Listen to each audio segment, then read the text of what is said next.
O que contribui para que o avião seja o meio de transporte mais seguro? Quais sistemas embarcados foram introduzidos ao longo dos anos para que se atinja toda essa segurança no transporte aéreo? Não só na aeronave, como também em todo o sistema que envolve aí a aviação. Separei alguns sistemas, os principais, mais conhecidos. Bora lá conferir.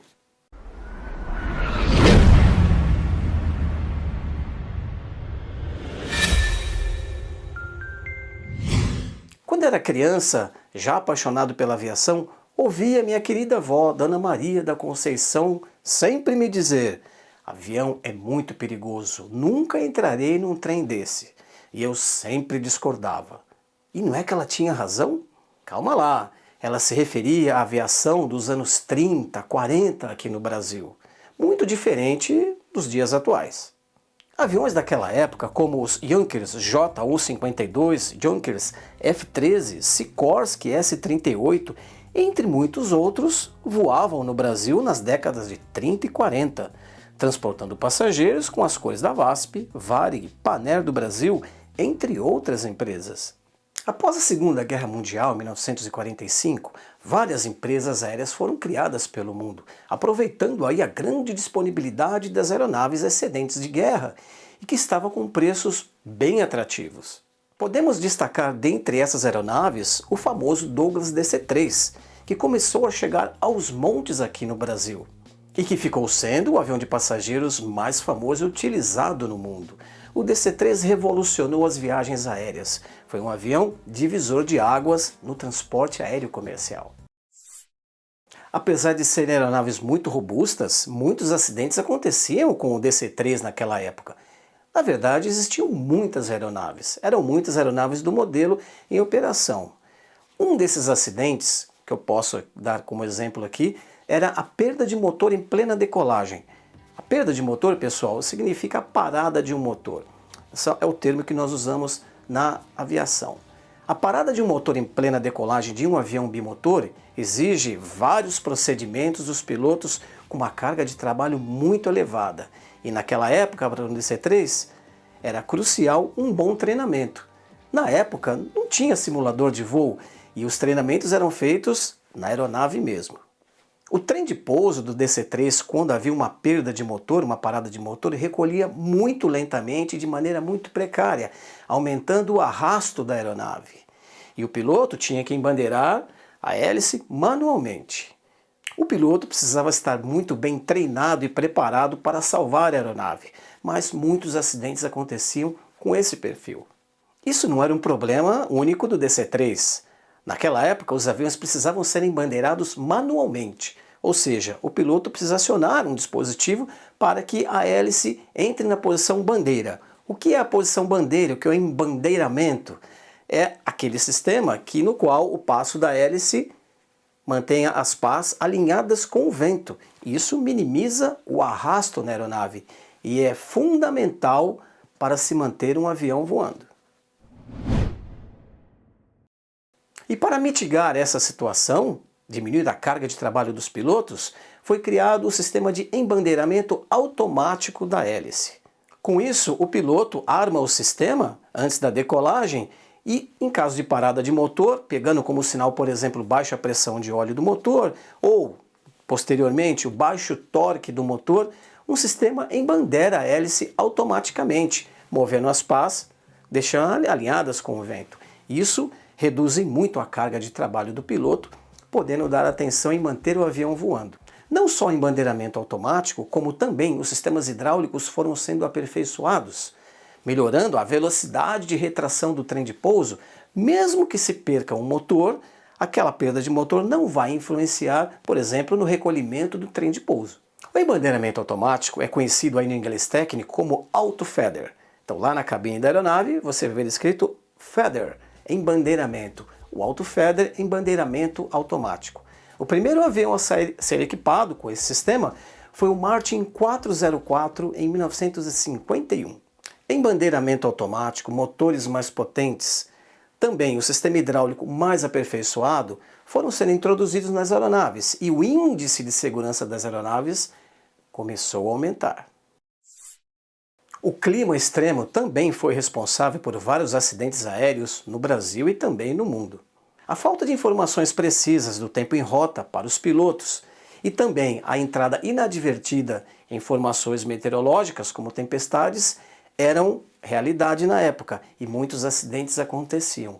As aeronaves simplesmente se desintegravam em voo, ou também ocorria muito a perda de controle em voo devido a essas condições. Estamos falando, pessoal, de aeronaves daquela época, onde a construção das aeronaves não era feita como hoje, por exemplo, nos grandes aviões comerciais. Somente depois da metade dos anos 50, o radar de tempo embarcado começou a fazer parte dos sistemas dos aviões comerciais, reduzindo assim esse tipo de acidente aeronáutico.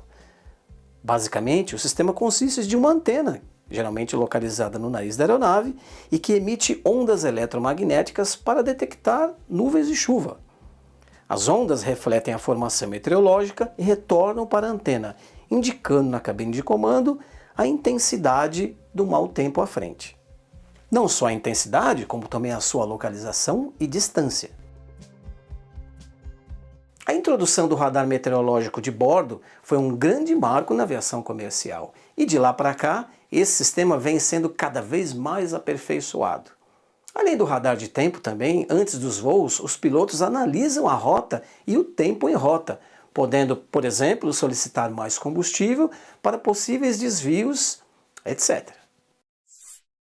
Em 25 de fevereiro de 1960, um Douglas DC-6 da Marinha norte-americana se chocou em voo com um DC-3 da Real Transportes Aéreos, sobre a Baía da Guanabara, sobrevivendo apenas 3 passageiros do avião americano.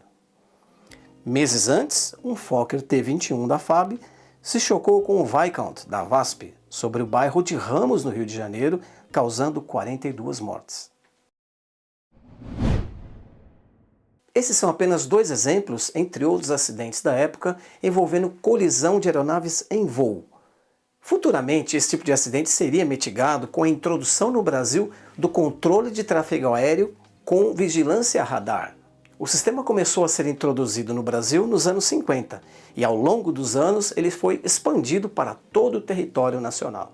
Também junto com o controle de tráfego aéreo foi introduzido nas aeronaves o ATC Transponder, ou seja, um transponder de ATC que envia dados da aeronave para o controlador de tráfego aéreo olhando a tela de radar, como por exemplo a velocidade do avião, a altitude e a identificação da aeronave.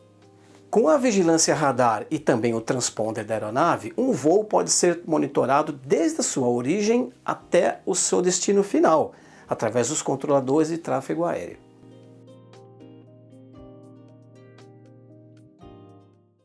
Vale salientar também, pessoal, que não foi só a introdução desses equipamentos, mas também uma reorganização do espaço aéreo brasileiro. Os procedimentos de controle de tráfego aéreo foram modificados.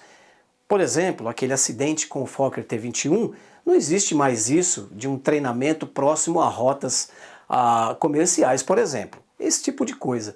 Foi tudo reorganizado e também a metodologia de trabalho dos pilotos com relação ao tráfego aéreo e também os controladores de tráfego aéreo. Isso trouxe um enorme grau de segurança para o transporte aéreo. E não para por aí, pessoal. O controle de tráfego aéreo mundial e também o Brasil está ganhando um grande aliado, que é o sistema ADS-B. O ADS-B é um complemento do transponder das aeronaves, mas que não depende de radar de solo.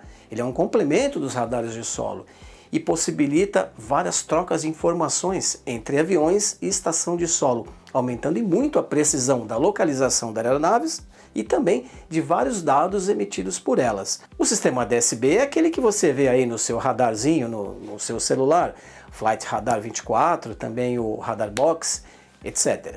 É um sistema mais barato, não depende de radares de solo e também ele tem alcance mundial, além do terreno, ou seja, onde não existem radares no meio do oceano, ele é coberto pelo ADS-B. Portanto, o ADS-B é um grande aliado aí ao nosso assunto, a segurança de voo. A colisão com o solo em voo controlado, conhecido aí pela sigla em inglês, o acrônimo em inglês CFIT, de Controlled Flight into Terrain, Ou seja, em voo controlado com direção ao solo. O piloto está em voo controlado, não tem nenhum problema com a aeronave e de repente ele bate no morro, numa montanha, ou na própria pista, numa ponte, até mesmo num edifício. Esse tipo de acidente, o Cefit, é responsável por mais de 9.000 mortes desde a introdução do avião a jato. E foi uma das principais ocorrências de acidentes aéreos pelo mundo. E para mitigar esse tipo de acidente, foi criado em 1980 um sistema chamado GPWS, Ground Proximity Warning System, ou seja, um sistema que alerta os pilotos da proximidade, o risco de colisão com o terreno, a pista, uma montanha, morro, coisas desse tipo. O sistema também é conhecido pela sigla TAWS, de Terrain Alert Warning System, ou seja, um sistema que alerta os pilotos de terreno. Os alertas do GPWS são muito conhecidos aí, principalmente nos programas que mostram acidentes aéreos, como Pull Up, Terrain, Bank angle, bank angle, bank angle. Caution, terrain. Too low, terrain, terrain, terrain, terrain, terrain, terrain. Pull up. Sink rate. Don't sink. Glide slope. Too low, flaps. Too low, gear. Decision height. Minimums, minimums, minimums. 2,500, 1,500, 400, 300, 200, 150, 40, 30, 20, 10. O GPWS diminuiu o número de acidentes aéreos do tipo Cefit, porém, eles ainda continuavam acontecendo, porque o sistema GPWS tinha uma deficiência, que era justamente depender do radioaltímetro. O sistema basicamente funciona com o radioaltímetro lendo o terreno e passando, através de um processador, ativando os alertas de uma possível montanha à frente. O problema é que o alerta para os pilotos fica sendo muito em cima da hora e vários acidentes poderiam ter sido evitados se esses alertas fossem bem antecipados. Foi aí que, anos depois, surgiu um aperfeiçoamento do GPWS, o EGPWS, E de Enhanced, o Enhanced Ground Proximity Warning System. O novo sistema de GPWS, o EGPWS, foi introduzido em 1996. Agora sim, o sistema tem um database com todo o terreno, todo o relevo do planeta Terra. E também pode ser customizado e atualizado com pontes até edifícios. Para se ter uma ideia, o sistema ele é atualizado constantemente. E essas atualizações são inseridas em todos os aviões nas frotas das empresas. Com o EGPWS, agora os pilotos podem ver na tela o terreno, onde o terreno se localiza e também a distância que o avião está do terreno, podendo aí fazer o desvio com muita antecipação. E com isso os acidentes do tipo Cefit foram caindo cada vez mais e a segurança aérea lá nas alturas. Em 2 de agosto de 1985, um Lockheed TrueStar da Delta se chocou com o solo quando na aproximação para o aeroporto Dallas-Fort Worth, matando 137 pessoas. Após a investigação desse acidente, ficou concluído que o avião entrou numa condição de wind shear. Wind shear, traduzindo aí, seria uma tesoura de vento. A tesoura de vento deteriorou muito a sustentação da aeronave, levando a mesma a colidir com o solo. A tesoura de vento é uma corrente de ar violenta na vertical, de cima para baixo, e que ao tocar o solo provoca ventos em várias direções. Isso altera muito a velocidade do ar sobre o avião, podendo causar a perda de sustentação.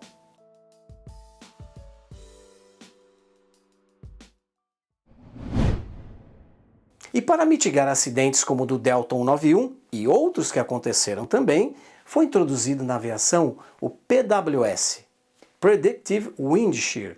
É um sistema que faz parte do radar de tempo da aeronave. O sistema foi introduzido em 1988. Basicamente, um alarme de voz soa na cabine alertando os pilotos, como esse aqui. Wind shear ahead, ou seja, wind shear à frente. Se ele estiver decolando, o piloto não vai decolar. Se estiver em aproximação, também recebe o alerta, e nesse caso, ele vai arremeter. Go around. Wind shear ahead.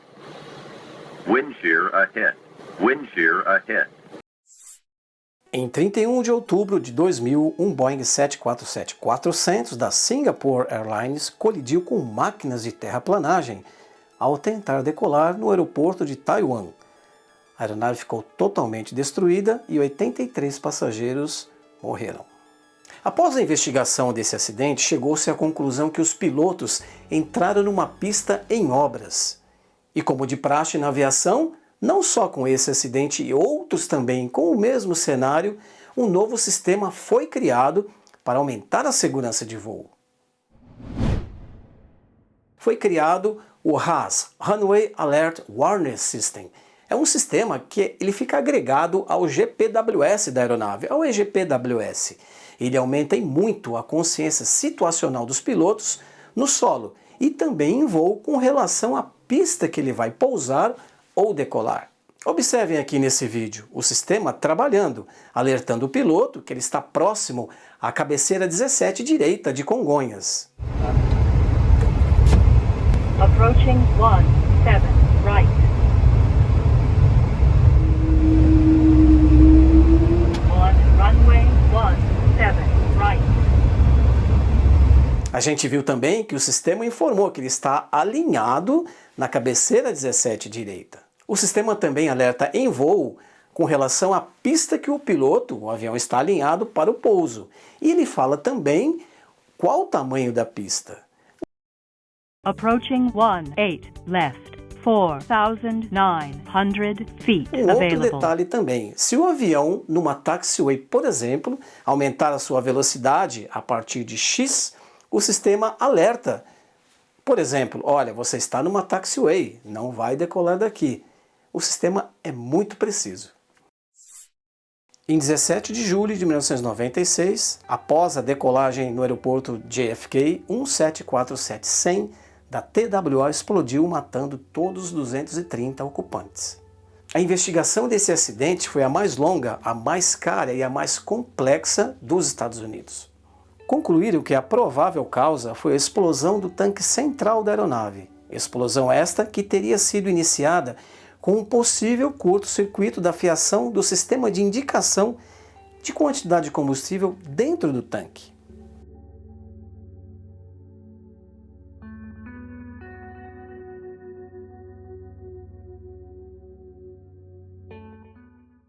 Depois desse acidente, pessoal, mudou radicalmente a Ata 28. A Ata 28 é a ata que os mecânicos trabalham com relação ao sistema de combustível.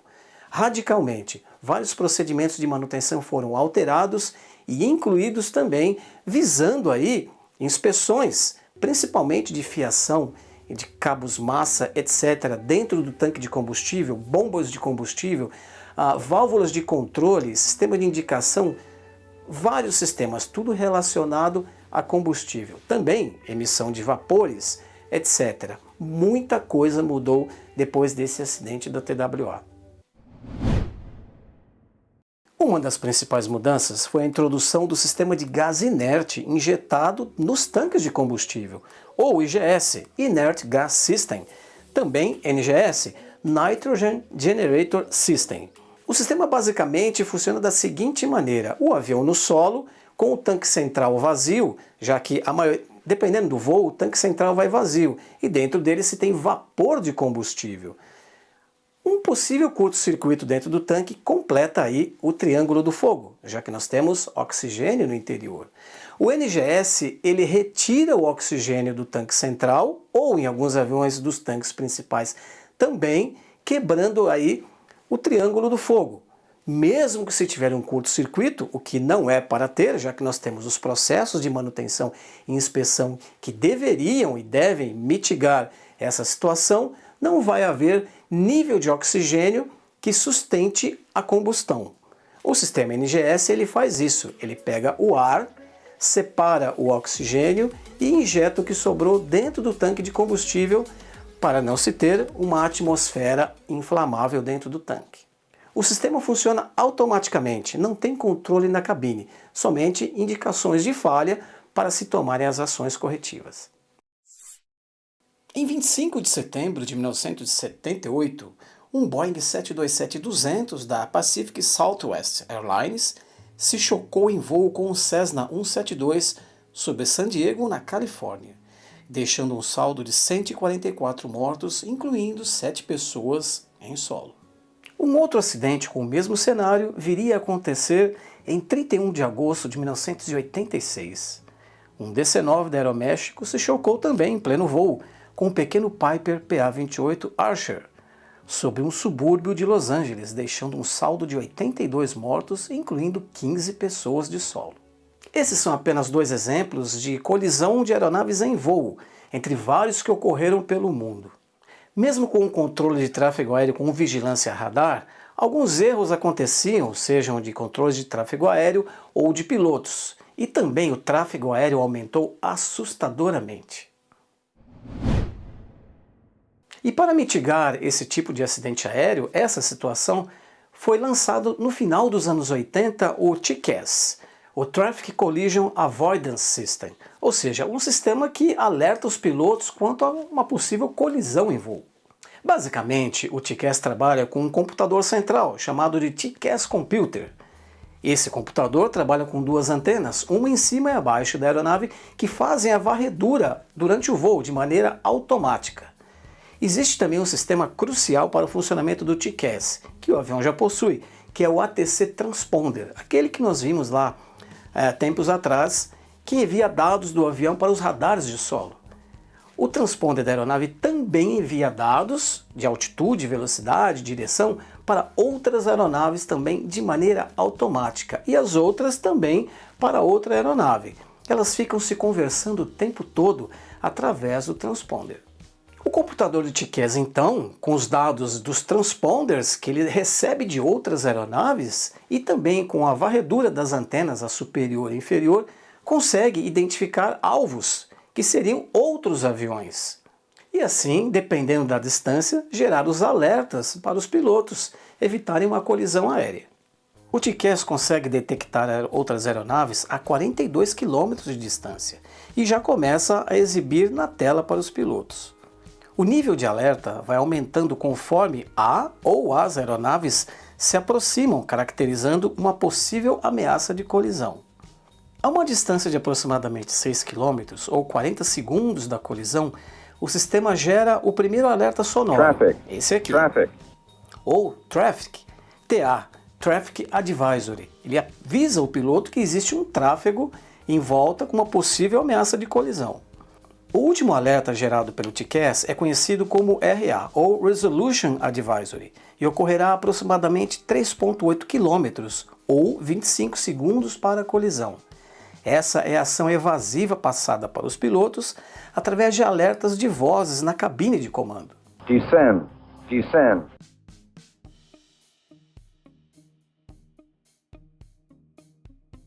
Então, pessoal, vimos aí alguns exemplos de alertas do Resolution Advisory, que é a ação evasiva para se evitar a colisão. O piloto precisa fazer isso manualmente, desconectar o piloto automático e cumprir as instruções da voz do computador do TCAS.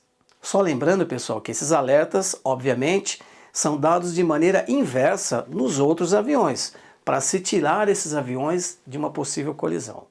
É claro que todo mundo vai se lembrar do Legacy com o Gol, o terrível acidente que aconteceu aqui no Brasil.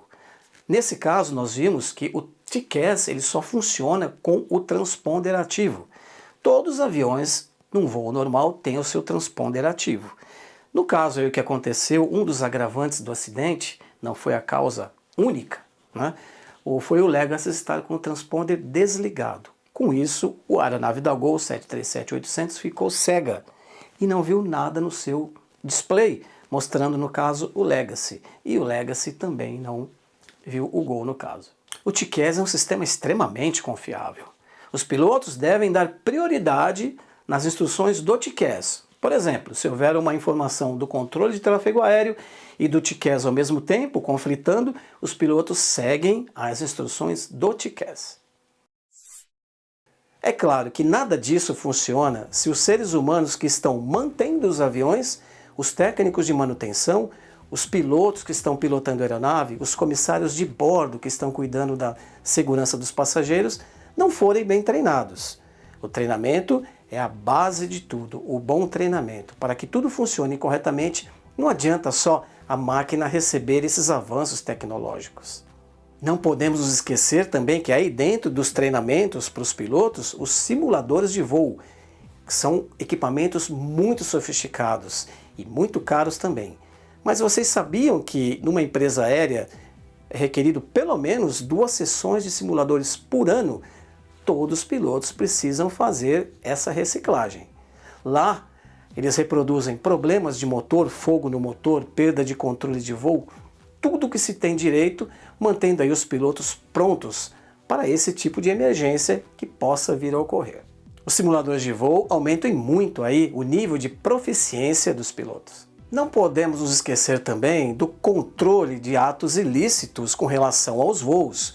Existem vários agentes trabalhando aí para que o seu voo saia em segurança e não tenha, por exemplo, uma bomba a bordo, ou alguém com uma faca, uma arma, etc.